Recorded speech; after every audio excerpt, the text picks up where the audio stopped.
নমস্কার বন্ধুরা, ঘরে বাইরে চ্যানেলে তোমাদের সকলকে স্বাগত জানাই নতুন একটা ভিডিও নিয়ে।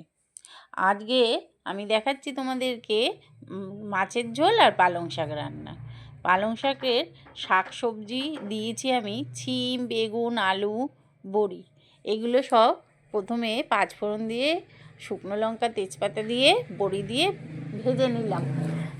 ভেজে নিয়ে এবার শাকগুলো দিয়ে দিলাম। শাকের মধ্যে একটু নুন দিলাম, একটু মিষ্টি দিলাম, দিয়ে এটাকে ভালো করে নাড়ছি। নাড়াচাড়া করে দিয়ে তারপরে ঢেলে দিলাম। হয়ে গেল। শীত চলে যাচ্ছে, আর এখন সিজনে আমাদের খাওয়া দাওয়া শেষ।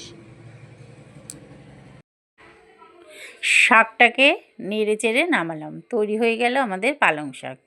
এবার ফুলকপিটাকে হালকা ভাপ দিয়ে নিয়ে তারপরে ফুলকপিটা সাঁতলে নিলাম। আলুটাকেও সাঁতলে ভালো করে ভেজে নিয়েছি লাল লাল করে।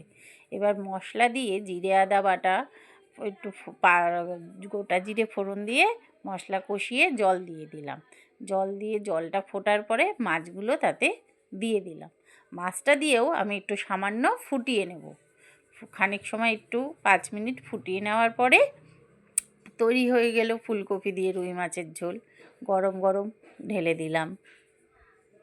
আজকে এই পর্যন্ত। দেখা হবে নতুন কোনো ভিডিও নিয়ে।